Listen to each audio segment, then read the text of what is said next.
Hey traders, a very warm welcome to you. So in this short video series, I'm going to talk about the big topic of trading psychology. Now I've picked 5 kind of topics that I know I dealt with myself as a trader and deal with myself as a trader. I know other traders deal with on a constant basis. So this is going to dig into these specific topics. Now, by no means is this a really deep dive into trading psychology as a whole. This is a massive subject, and this is one of the most important aspects of trading. So we're going to cover lots more on trading psychology over the next couple of weeks, next couple of months. So make sure you subscribe to see more of this kind of content. But for now, let's talk about these 5 big issues here.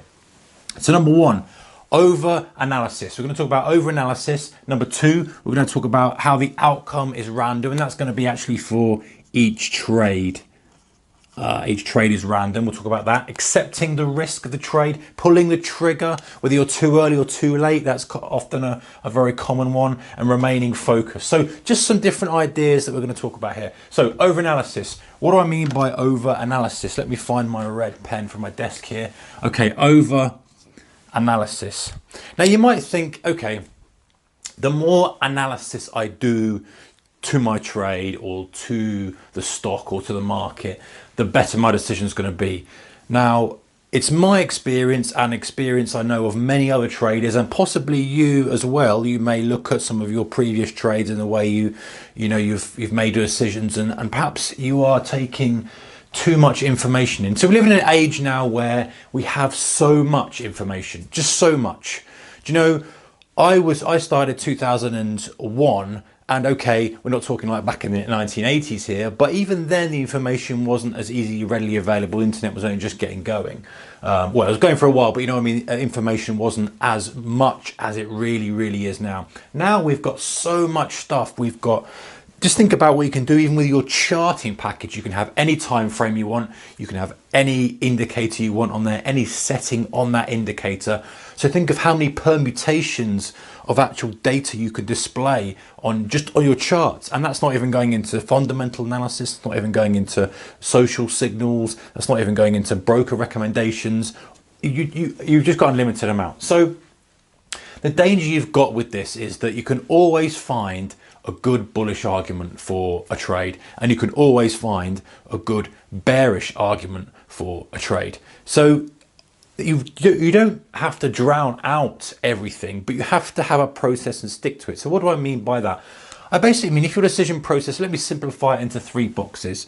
And this is kind of the way that I approach trading. And I know that some other people approach trading, and I think it's a good way of doing it. And obviously you can pick and choose this, adjust it to suit you, or discard it as you see fit.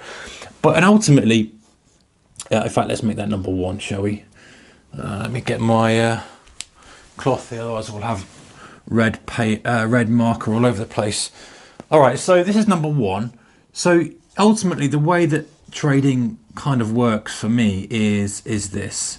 So I have 3 decision making processes, or 3 things that I need to see to make the trade. And this is just an example. It could be 2, it could be 4, but let's just do that. And what do I mean by that? So I basically mean, if I am, let's say I am taking a trade on the opening drive of the DAX. Let's talk about a day trade for an example here.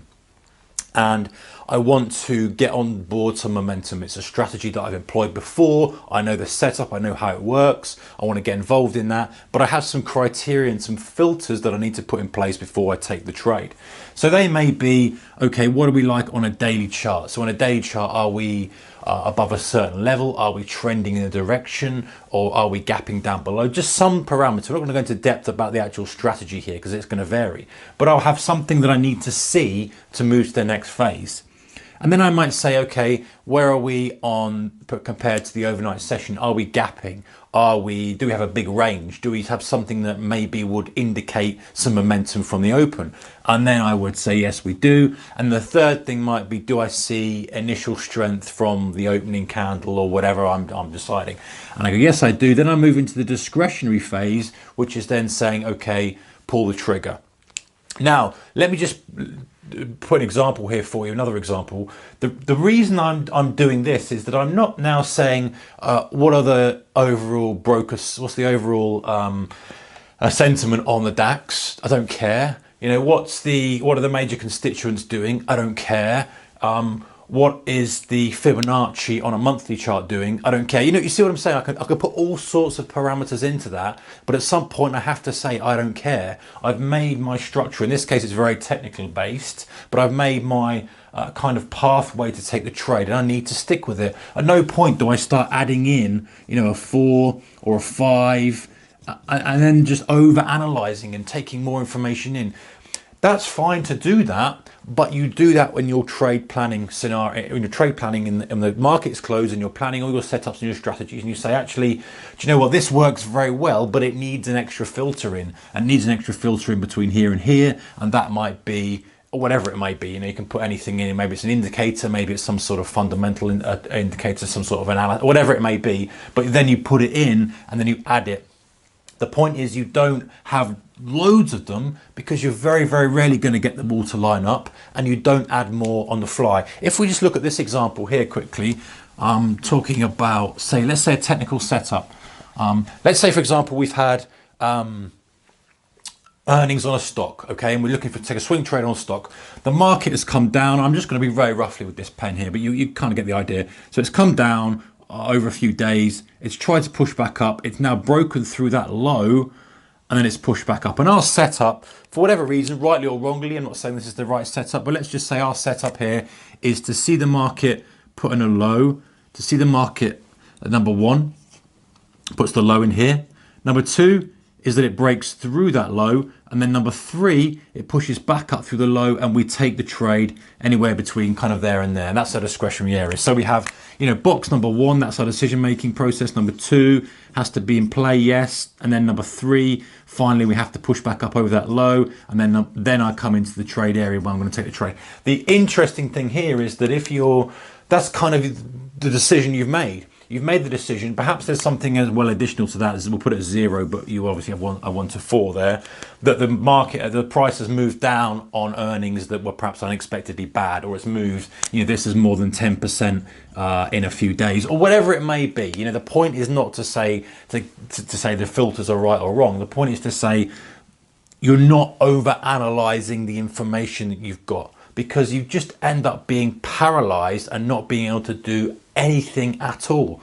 You take all the information in, you say, oh, this is bullish, no, this is bearish, yeah, but this says this, oh, but that says that, but my Fibonacci says, my stochastics say that, yeah, but the broker sentiment says this, and people say the news is bad on this, and everyone's, forget it.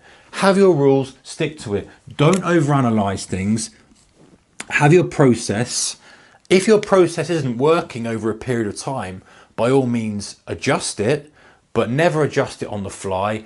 Never get too much information and you can't make a clear decision, and just accept the risk and push forward.